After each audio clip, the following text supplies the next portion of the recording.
Olá, eu me chamo Rebeca Silva, estamos começando mais um episódio do Pode Dialogar, o podcast da TV América. Hoje queremos agradecer aos nossos parceiros, Divulga SRN, o único instituto de pesquisa do Piauí que não está localizado em Teresina, e Coqueirinho Lanches, o melhor lanche da cidade. Hoje a gente está aqui com a Débora Dias, ela é fonoaudióloga, a Geice Lima, ela é psicóloga, e com a Cláudia Dan, que ela é terapeuta ocupacional. Elas fazem parte do Instituto Alecrim e a gente vai conversar um pouco com elas, bater um papo bem interessante para entender melhor as missões desse instituto, os objetivos e como eles podem ajudar na vida da sociedade. Tudo bem, meninas? Como é que vocês estão? Oi, tudo bem, Rebeca? Um prazer estar aqui. Prazer é meu. Nesse podcast junto com você e com minhas parceiras do Instituto Alecrim. Que bom que vocês aceitaram o nosso convite. Gente, eu queria que vocês explicassem um pouco para o pessoal que está acompanhando a gente a história do Instituto Alecrim, como foi que ele se formou, como foi essa junção de vocês para poder fazer parte desse instituto. Explica um pouco para a galera que está acompanhando. Bom, eu vou começar falando um pouquinho aqui como é que a gente se conheceu, né? Eu e a Débora, a gente já se conhece há mais tempo. A Geice entrou nessa turminha um pouquinho depois. E isso pós-pandemia, né? Quando a gente estava se reajustando, tentando entender o que estava acontecendo aí pelo mundo afora. E já atuávamos na clínica há muito tempo, nós três, né? Cada uma separada da outra, em locais diferentes. E a gente começou a se conhecer, se aproximar, e surgiu a ideia da gente trabalhar juntas, né? A gente começou a perceber que tínhamos os mesmos ideais, né? Pensávamos numa clínica de forma muito similar, tínhamos como valores coisas muito parecidas. Então, a gente começou a semear essa ideia de uma clínica que pudéssemos atuar juntas, né, em prol da criança ou do adolescente, do adulto que viesse a nos procurar. E assim a gente firmou o pé e fundamos a clínica. E aí surgiu a história do nome, né? Sempre uma história assim, e aí, que nome que a gente vai dar? Tem que ser um nome que seja marcante, que imprima uma marca, né? Que já no nome a gente já consiga transmitir uma ideia, um valor. E, dentre milhões de ideias, a gente pensou no Instituto Alecrim, né? Porque a gente não é só uma clínica, a gente também tem uma linha educacional, de formações. Então, a gente não queria só limitar uma ideia de clínica, né, de atendimentos clínicos. A gente também tem um papel social muito mais abrangente do que isso. E a gente também escolheu o alecrim, que é uma planta que a gente sabe que é medicinal, que é calmante, que traz uma leveza. E é tudo isso que a gente pensou em expressar no nome Instituto Alecrim. E foi mais ou menos assim que surgiu a ideia. Então, no caso, o Instituto ele é voltado para crianças e adolescentes. Como é essa dinâmica? Explica melhor como é essa dinâmica que vocês fazem lá, essa questão de tem que marcar horário, como é que acontece, vocês fazem atividades, explica um pouco. O Instituto ele trabalha com todos os públicos, Rebeca. Ele trabalha com público infantil, adolescente e adulto. Só que o nosso maior foco é o infantil, até porque a maioria do corpo de profissionais tem esse foco, né, com foco na infância e na adolescência. E aí, diante disso, a gente pensou na estrutura do Instituto voltada para isso, para adaptações, já que a gente trabalha com crianças com transtornos de neurodesenvolvimento. Então, a gente tenta fazer essas adaptações. Ainda faltam muitas adaptações, mas a gente vem conseguindo conquistar, estamos bem à frente, né, em relação a outras instituições. E, além disso, também, a gente trabalha com adulto, mas é um público restrito, não são todos os profissionais que trabalham. E aí a gente desenvolve. esse tratamento, essa promoção de saúde também. Então, é mais ou menos assim que funciona frente aos públicos. Quanto à questão de horários, a gente trabalha com reserva de horário, tá? Então, é horário reservado, não é livre demanda, não, tá certo? Então, o profissional, ele já vai para a instituição, ele já sabe mais ou menos a quantidade de profissionais que ele atende. Salvo se, no meu caso, que aí eu trabalho com demanda de emergência, que quando aparece um caso, aí eu preciso abrir na agenda e atender. Que aí o que são essas demandas de emergência na área da psicologia? Demandas que estão voltadas a risco de vida. Então eu preciso realizar esse acolhimento, entendeu? Sim, entendi. Quais são os profissionais que tem no Instituto, além de vocês? Bom, nós temos, né, fonoaudiólogas, psicólogas, algumas, fisioterapia, nutrição, psicopedagogos, temos também psiquiatra e a Cláudia como terapeuta ocupacional. Nós temos também a ideia de um trabalho integral, ou seja, nós olhamos o nosso paciente, não apenas o paciente que chega lá, nós olhamos o todo a criança, o adolescente, o ser humano, de forma integral, com todas as suas particularidades, o contexto em que ele convive, o meio escolar que ele convive. Todo mundo trabalha de forma integral e integrada, onde nós temos também todo um cuidado de contato entre um profissional e outro, para ver como é que está o andamento de cada caso. Tem quanto tempo o Instituto já? Nós começamos em novembro de 2021, fizemos agora 2 anos de Instituto Alecrim. A nossa atuação individual já tem bastante tempo. Eu já tenho 11 anos de formada, a Cláudia tem um pouco mais. E aí, de Instituto Alecrim, 2 anos. Mas hoje em dia, no caso da profissão de vocês, do trabalho de vocês, hoje em dia é todo voltado para um instituto ou vocês ainda fazem trabalho em outros lugares ou de forma individual? Eu ainda trabalho externamente, sou funcionária do Hospital Regional, mas a minha maior parte do tempo é dentro do Instituto Alecrim. Se dedicando, né? Vocês também? Ou vocês também têm? Eu passei cerca de 1 ano voltada mais para o Instituto. Só que aí esse ano vai mudar um pouco a minha dinâmica de trabalho. Tá tendo aí algumas propostas e aí talvez eu vou ter que me ausentar bem mais aí da instituição.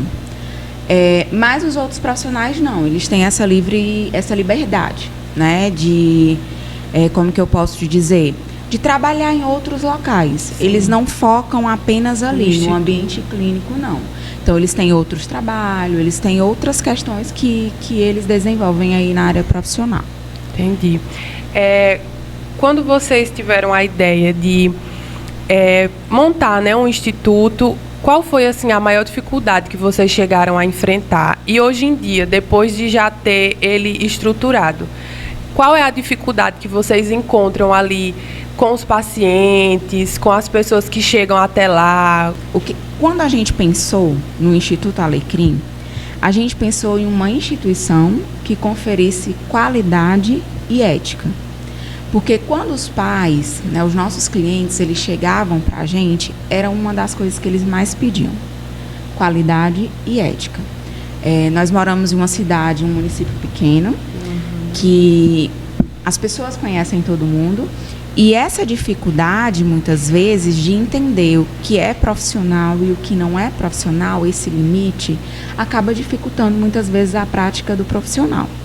Então, era uma coisa que os nossos clientes pediam bastante. Então, esse foi 2 valores assim, primordiais que foram instaurados na Constituição do Instituto Alecrim. Hoje, a maior dificuldade que a gente tem é manter a qualidade, porque, assim, São Raimundo Nonato, ele é um município bem distante, né, dos municípios que são bases para a gente, como Teresina, sim, Petrolina, e muitas vezes a gente precisa de profissionais que vêm dessas regiões, ou até de outras mais distantes. E aí tem essa dificuldade de você trazer um profissional que ofereça essa qualidade de serviço, entendeu? Então, eu acho que o mais difícil hoje em dia para a gente é manter essa qualidade. Tá certo. Eu queria voltar aqui uma pergunta para a Cláudia, para ela explicar para a gente sobre a crise da falta de autonomia em crianças. Tem como você falar um pouco para o pessoal de casa entender mais esse termo?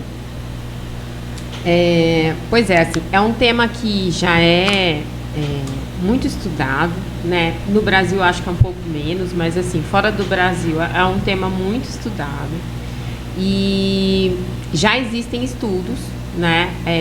O último artigo que eu estava entrando em contato é um artigo de um psicólogo americano, de uma pesquisa que foi feita nos Estados Unidos e na Europa, apontando duas situações, né? O aumento de transtornos mentais entre crianças e jovens, né? Transtornos de ansiedade, depressão e o aumento do índice de suicídio entre essa faixa etária. E outra situação é a diminuição do nível de autonomia e independência entre essas crianças e jovens nesses últimos 50 anos, né? A pesquisa foi feito esse recorte de tempo. E não é só assim no ambiente domiciliar, por exemplo, né? É um ambiente social, né? Então, nesses últimos 50 anos, essa pesquisa mostra que a criança e o adolescente têm um tempo muito reduzido no qual ela está realmente resolvendo seus próprios problemas, né? Conflitos, sempre tem um adulto supervisionando essas situações todas. Então, atividades que as crianças e os adolescentes estão sem supervisão e sem coordenação de um adulto, diminuiu bastante, né? Então, assim, a gente já consegue perceber na nossa geração, né? Como foi a infância de cada uma aqui, né? E como é a infância de hoje, né? Sempre existe um adulto supervisionando. Então, essa situação, óbvio, surgiu, né? Não é do nada que surgiu, é uma questão também de segurança, né? Por medo de que a criança se submeta a alguma situação, né? Enfim, existe toda essa justificativa. Mas isso acaba implicando em algumas questões comportamentais, emocionais. Por quê? Porque a criança ela não consegue aprender a resolver seus próprios problemas entre eles. Então, isso acaba trazendo muito prejuízo na resiliência, na resolução dos seus próprios problemas, e isso acaba respingando na fase adulta. Sim.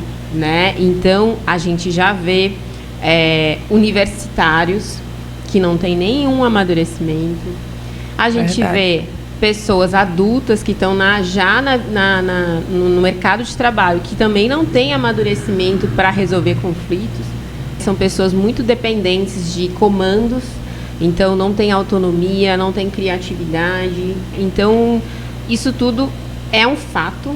E o Instituto Alecrim, de forma clínica, que a gente acaba atuando com crianças e adolescentes, muitas delas neuroatípicas, com transtornos de neurodesenvolvimento, a gente sempre imprime também esse valor de que as crianças precisam de certo nível de independência e autonomia, óbvio, respeitando cada particularidade, cada potencialidade e dificuldades que elas têm. Sim. Mas a gente sempre bate nessa tecla com as famílias, com a escola, com a comunidade, que essas crianças precisam ter sim um nível de independência e autonomia. E então, assim, o Instituto Alecrim também, a gente sempre está em contato com as escolas, né? Porque a gente também não faz só a atuação dentro do consultório, então a gente também está sempre em contato com as escolas, a gente faz intervenções também junto à coordenação, junto à direção da escola, junto à professora da escola, né? Sempre pensando também nessa situação da questão da independência e da autonomia. Fora a família também. Quando a gente trabalha com o público da infância e da adolescência, a gente não trabalha somente com essa criança e esse adolescente. A gente sempre tem que trabalhar com várias outras pessoas que estão em torno dessa criança e desse adolescente. Então, a família também é outro núcleo fundamental que essa Com criança está certeza. incluída, né? E a gente sempre trabalha também, né? Isso é uma coisa que a gente traça como um dos objetivos do corpo clínico lá do Instituto Alecrim, que a gente tem todas essas atuações. A gente não fica só fixo numa atuação no consultório. A gente faz atendimentos fora do consultório, né? Então, nas praças, que é um outro lugar, uma outra situação que a criança também faz parte, também interage com outras crianças que estejam na praça, nesse outro ambiente, praças, mercados. A forma de atendimento, ela muda assim de criança para criança? Tem criança que é mais agitada, tem criança que já é mais retraída, né? Sim, assim, cada tratamento, cada acompanhamento é individualizado, tá? Mesmo tendo o mesmo diagnóstico, né? Chegam duas crianças da mesma idade com o mesmo diagnóstico. Às vezes gêmeos. Às vezes gêmeos.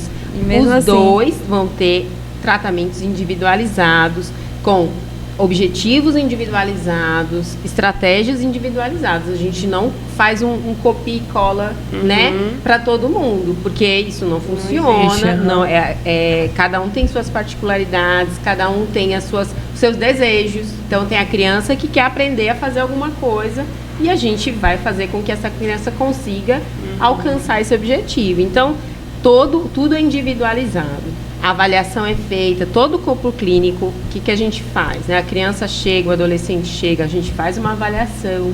Óbvio que cada um tem suas particularidades, cada profissional tem sua particularidade em relação à metodologia que segue, à abordagem que segue. Então, tem os protocolos, os testes que cada um segue. Mas faz uma avaliação, que a avaliação sem a avaliação, a gente não consegue traçar nenhum tratamento, nenhuma meta no tratamento. Então, a gente primeiro faz a avaliação, faz a elaboração de relatórios, faz a devolutiva para a família. Olha, eu observei isso, eu acredito que isso seja essencial, o que você acha? Isso é tudo trocado e negociado com a família. Depois a gente começa a traçar os objetivos e as intervenções que são necessárias para alcançar aqueles objetivos que, junto com a família, junto com a escola, a gente traçou. Isso todos os profissionais que atuam no Instituto Alecrim fazem dessa mesma forma. Já aconteceu algum caso tipo assim, os pais levarem a criança até lá e a criança resistir, assim, não querer, vou levar para psicóloga, a criança não querer ficar na sessão? Como é que vocês lidam quando acontece alguma coisa desse tipo, da criança ficar rejeitando, né, ficar resistindo e não querer atender à vontade? Na parte da psicologia, quando se trabalha com transtorno de neurodesenvolvimento e com questões comportamentais, é um pouco delicado. Por quê? Porque muitas vezes o pai ele não vai para trabalhar um comportamento que não prejudica. Ele vai trabalhar um comportamento que é prejudicial. Então, obviamente, que a gente vai ter que lidar de frente com esse comportamento que é prejudicial.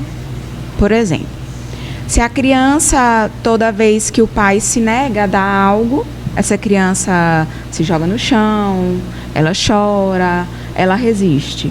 Isso é um comportamento de resistência que a gente chama de comportamento interferente, por exemplo.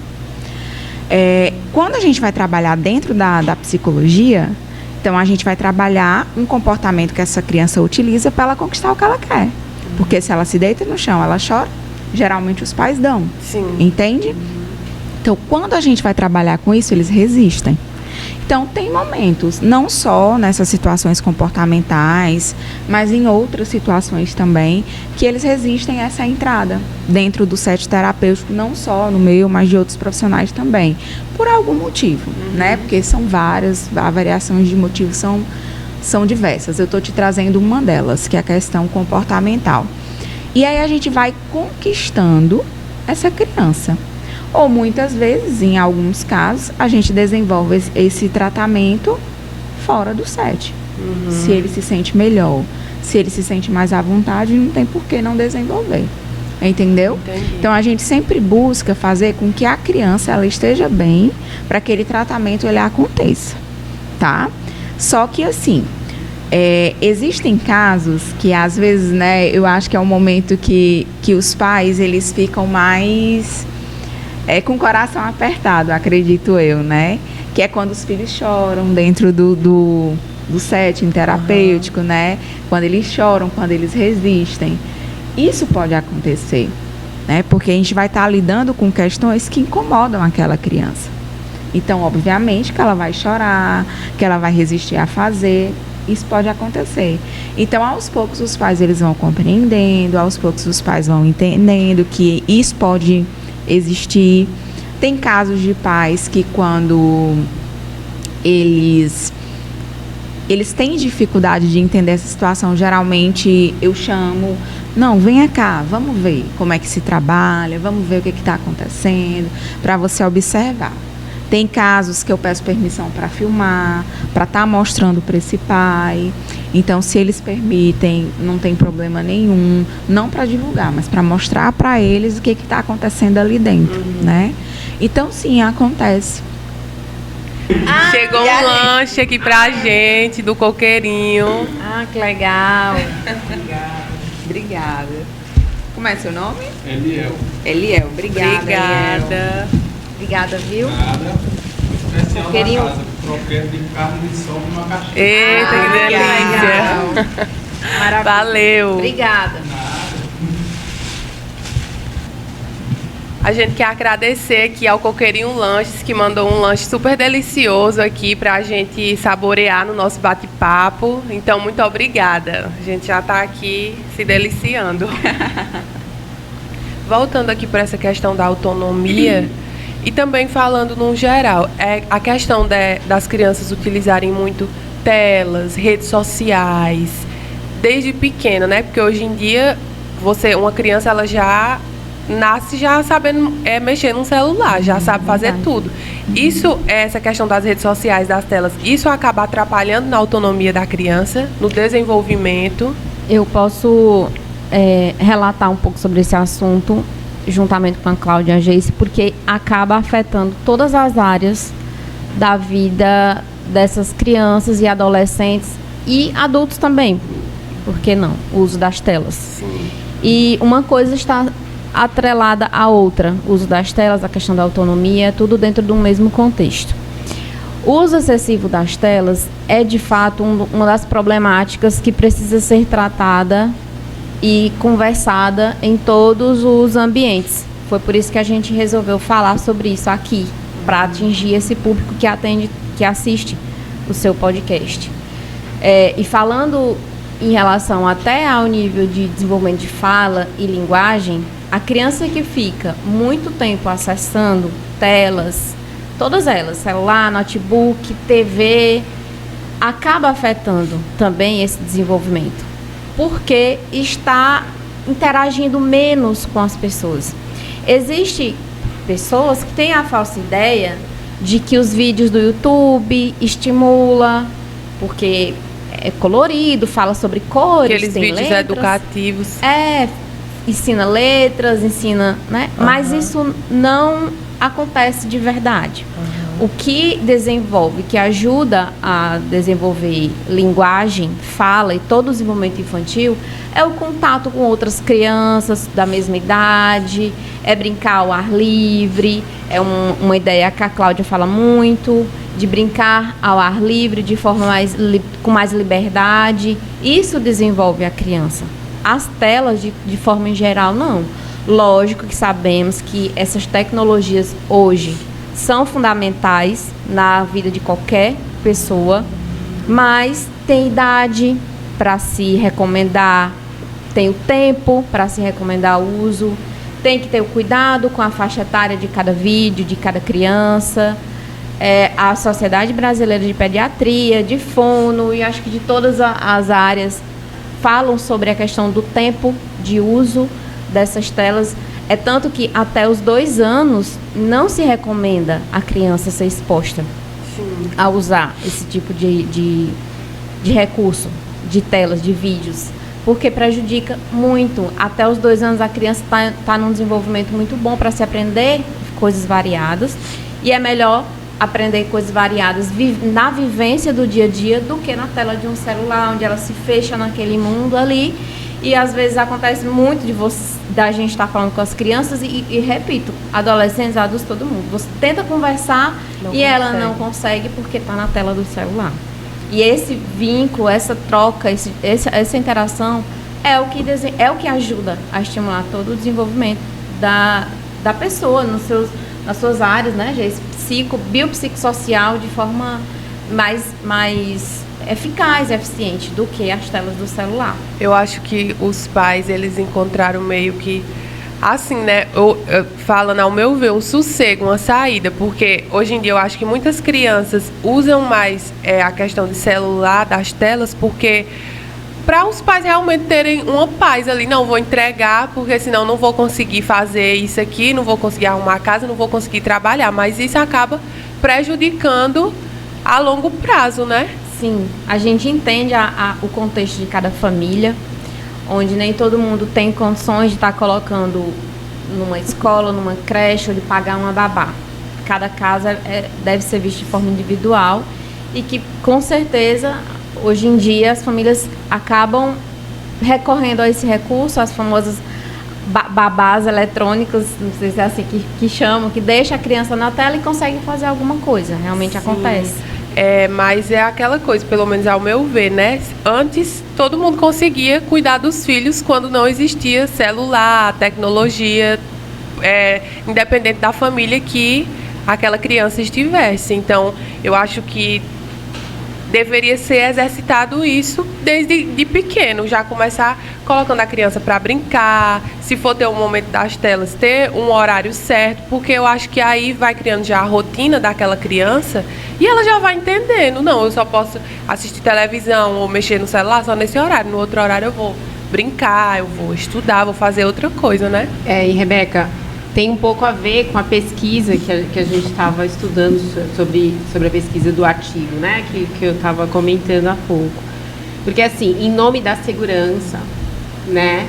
É mais fácil dar a tela, né? Então, esses pesquisadores, inclusive, esses autores, falam que as telas, na verdade, como é uma pesquisa feita dos últimos 50 anos, a tela ainda não existia nesse nível.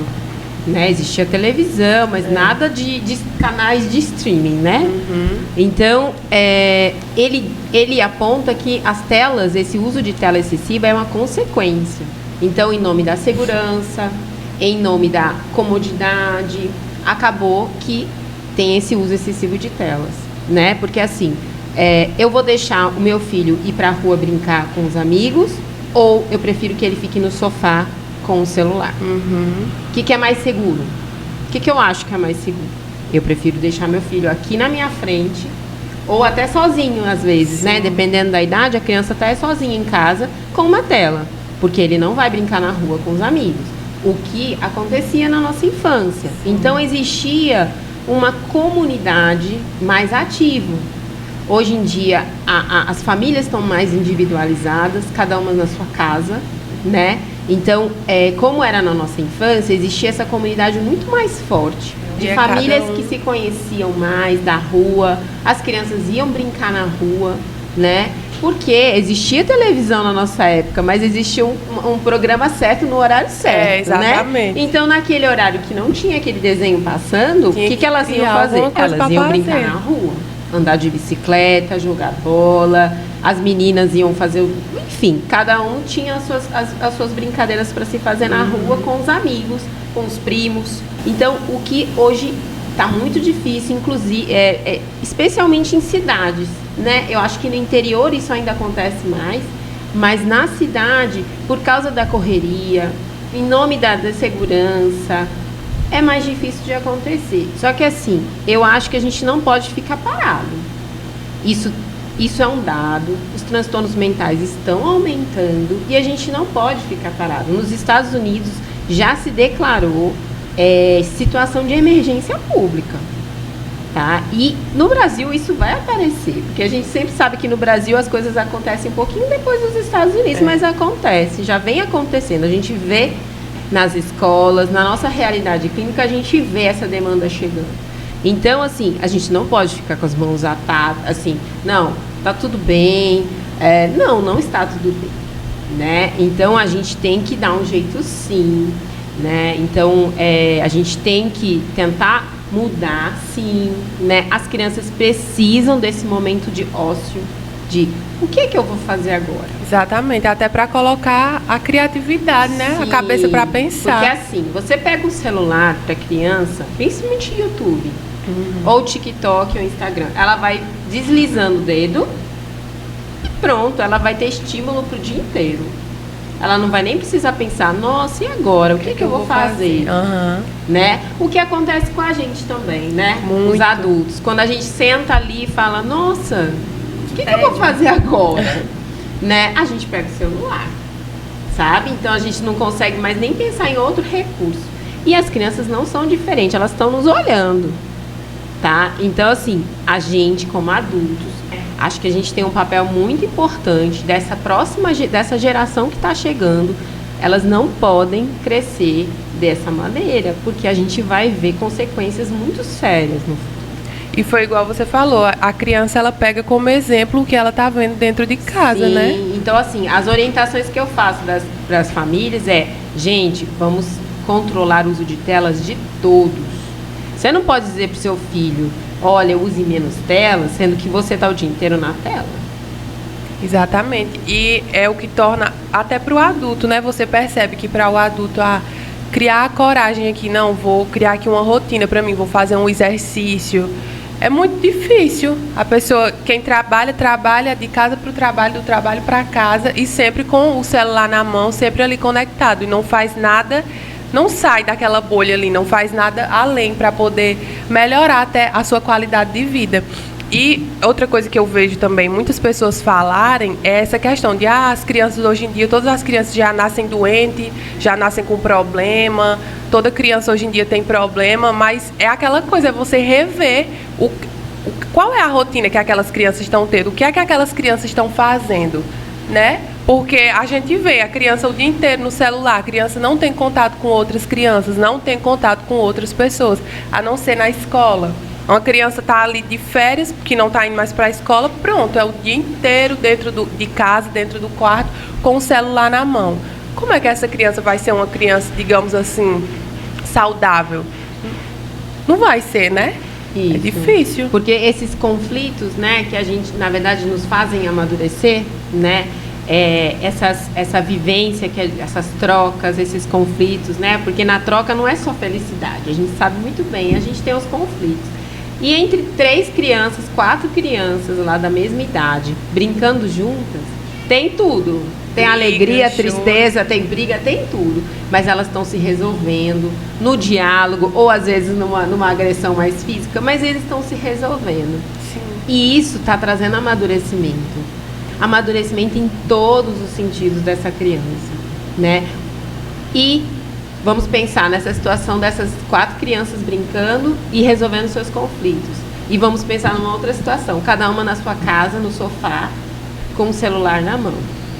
Elas estão resolvendo quais conflitos, elas estão trocando quais alegrias e elas estão amadurecendo o quê?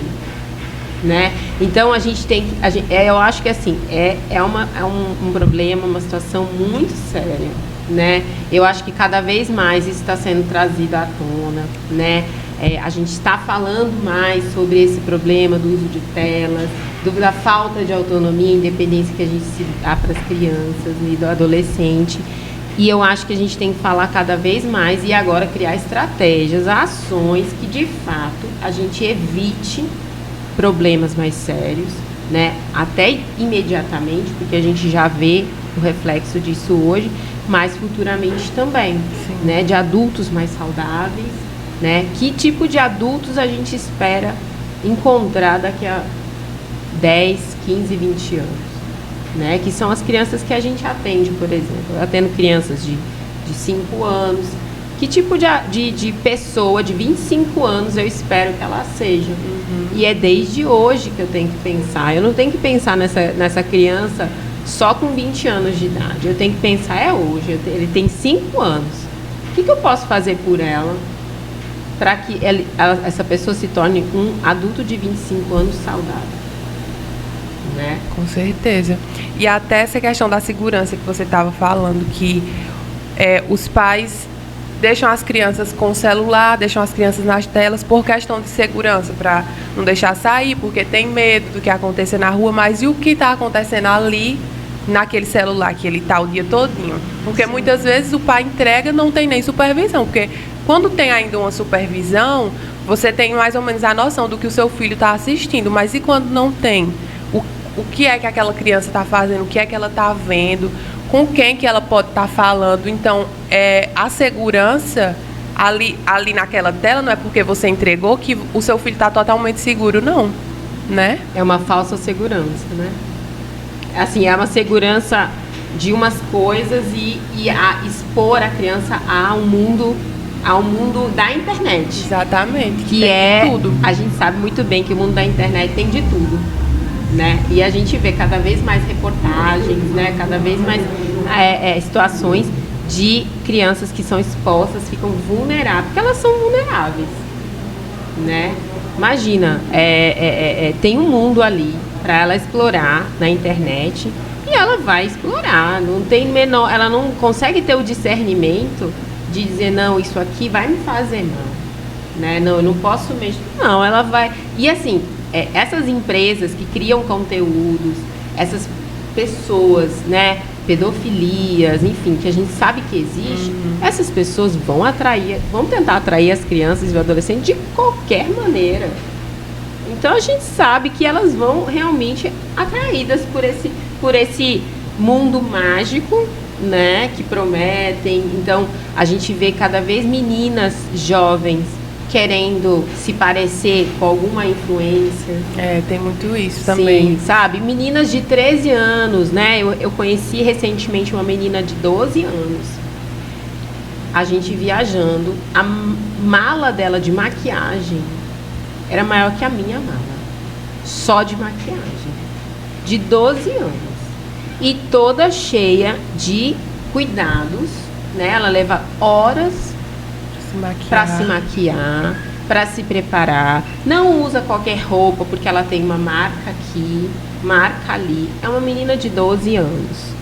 Por quê? Porque ela assiste vários conteúdos de blogueiras ensinando como que se maqueia, como é um rosto perfeito, como é um corpo perfeito e pronto. E aí ela está exposta muito cedo a essa situação. E aí é aquela coisa que fica doentio mesmo, que até para adultos, não só para crianças, mas adultos, que é o tempo inteiro nas redes sociais. E como você falou, tem de tudo. Então você vai, querendo ou não, você vai estar em constante comparação com a vida das outras pessoas que estão ali do outro lado da tela. Que você, na realidade, você nem sabe como é, na realidade. Mas o que ela está mostrando ali, você está em constante comparação naquela coisa. E o que acaba adoecendo muitas pessoas é essa comparação que tem nas redes sociais, né? Porque você nunca vai conseguir ter uma vida igual a daquela pessoa, porque você nem sabe como é a vida daquela pessoa na realidade. E aí você o tempo inteiro no celular, só se alimentando daquilo, alimentando a sua mente daquilo, você adoece. É tanto que, por exemplo, você parece que o celular adivinha o que você quer ver. A gente pesquisa alguma coisa ou até não sei o que acontece, parece que está conversando. Você entra no Instagram, no Explorar, fala aparece. que ele escuta, né, o que a gente fala. No Explorar, tá lá e aparece o que você está falando. Ou então você tá aqui olhando os stories e do nada aparece uma coisa que você estava pesquisando em outro perfil. Então, a internet está tentando de todas as formas lhe atrair para lá. Sim. Lhe atrair justamente para quanto mais usuários, mais lucro essas pessoas têm. E nós, enquanto adultos, podemos perceber isso e tentar estratégias, como a Cláudia mesmo disse, fazer campanhas, orientar e trazer para a realidade as consequências que isso pode acontecer na vida de todo mundo. Sim, e até essa questão que você está falando dos algoritmos, eu vi que é como, tipo assim, eles colocam, você falou, aparece ali para você, você pesquisou, aparece de tudo, de todo um conteúdo ali sobre aquele assunto que você pesquisou. E aquilo vai prendendo você em uma bolha.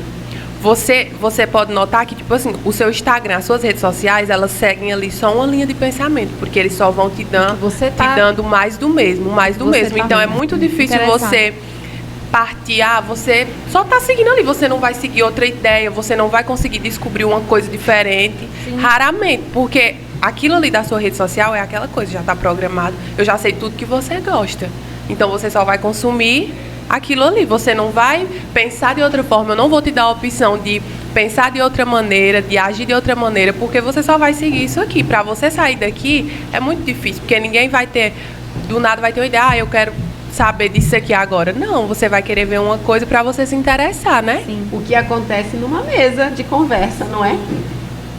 Né? Quando temos 4 pessoas aqui conversando, cada um com suas ideias, cada um com as suas opiniões, e é isso que aconteceria. Só que a gente vê cada vez mais, né? A gente vai num restaurante, num bar, tem 4 pessoas na mesa, cada um olhando para o seu celular. Né? Então essa troca não existe. E para a criança é fundamental. Essa troca é o que faz a criança se desenvolver. Essa troca com as pessoas e trocas com o ambiente, né? O desenvolvimento motor não vai acontecer se a criança ficar sentadinha, né? Então, assim, desde o bebezinho ali, né? Menos de 1 ano de idade, né? A gente, ao invés de deixar a criança livre, por exemplo, que a gente fala muito que os pais precisam deixar a criança no chão, né? Depois de uns 6 meses, a criança está lá bem mais firme, deixar a criança no chão. Não, mas ela pode cair.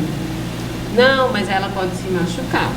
Só que o nosso corpo, a gente só se desenvolve, a gente consegue desenvolver a parte motora, a parte emocional, se desafiando, né? É se mexendo, é fazendo a troca. Ah, eu quero um brinquedo que está ali longe. Como é que eu vou resolver isso? Como é que eu vou chegar até ali? Então, nisso, ela vai tentar resolver um problema, um desejo que ela tem. Ah, será que se eu andar? Será que se eu engatinhar? Será que se eu me arrastar? Ih, aquele lá tá alto. Como é que eu vou fazer para eu alcançar aquele brinquedo que tá alto? Será que eu peço para alguém? Né? Será que eu olho para minha mãe e olho para o brinquedo e vejo se ela entende que eu quero aquele brinquedo? Ou será que eu vou tentar subir na estante, como muita criança faz, subir no armário e pegar, né? Então, essa resolução, assim, é uma coisa que a gente fala muito também para os pais de crianças pequenas, né? Os pais, em nome da segurança, da comodidade de muitas situações, da pressa, da correria, acaba fazendo pela criança, né?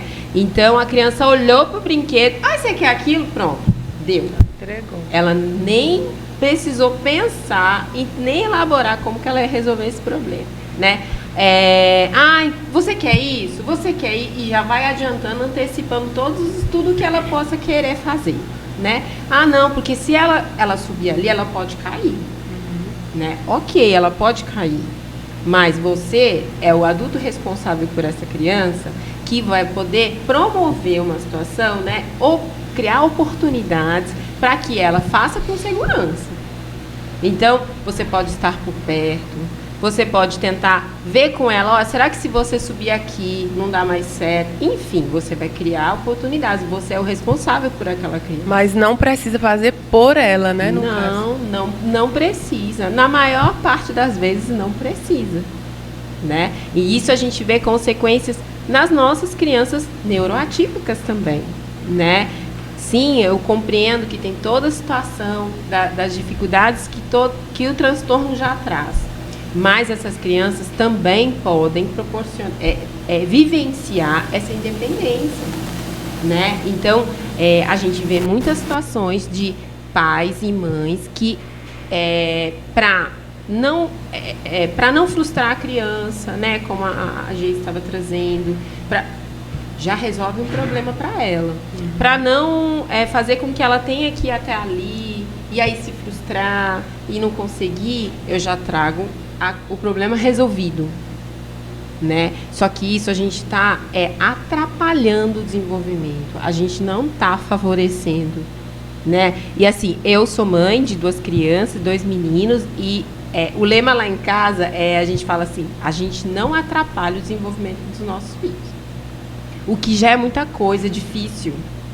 Porque tem um reflexo ali que a gente sempre quer tentar resolver, né? Nós amamos nossos filhos, e eu sei, mas essa impulsividade existe de tentar proteger, né? Mas a gente não pode atrapalhar o desenvolvimento dos nossos filhos, né?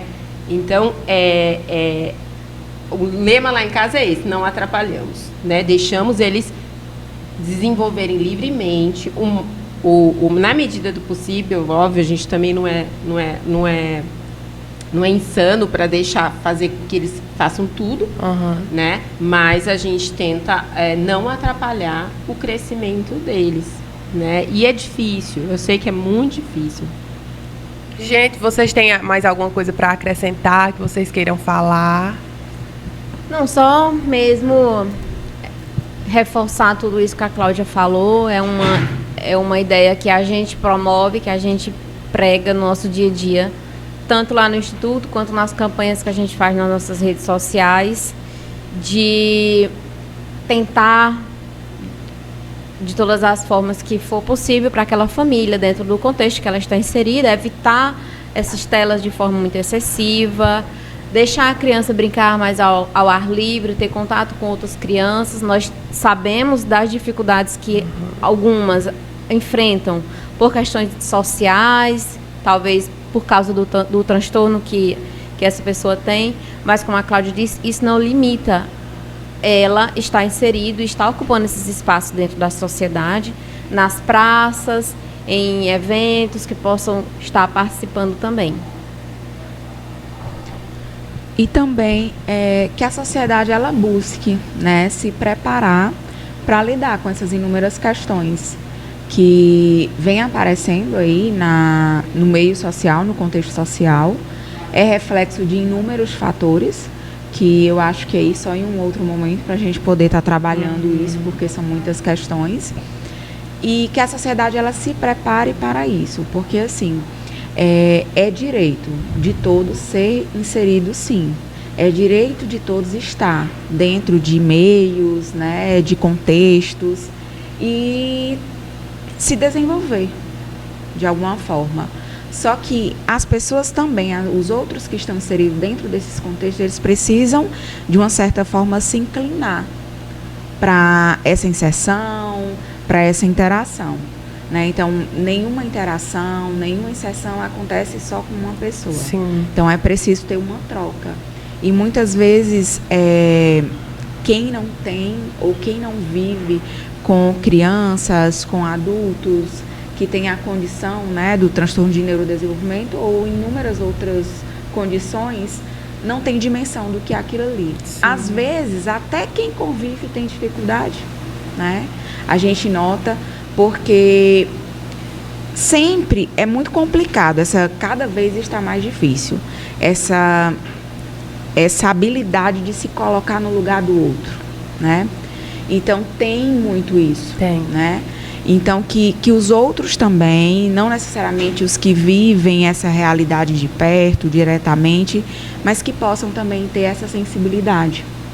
E que, aos poucos, essa construção ela vai acontecendo, não só no nosso município, mas em inúmeros outros contextos aí sociais. Com certeza. Meninas, eu queria agradecer a presença de vocês aqui. Foi um papo muito enriquecedor. Tenho certeza que vai ajudar muitas pessoas que estão acompanhando a gente. Você que está em casa, conheça mais o Instituto Alecrim. Qual é o @ de vocês do Instagram? @instituto_alecrim. Pois é, vocês entrem e deem uma olhada, porque é muito interessante e todo o trabalho que elas fazem lá. Então, eu quero agradecer. Curtam o vídeo, compartilhem com pessoas que vocês acham que vão se interessar pelo assunto. Comentem temas que vocês querem ver por aqui. E a gente tá ficando aqui. Até o próximo episódio. Muito obrigada. Obrigada. Obrigada.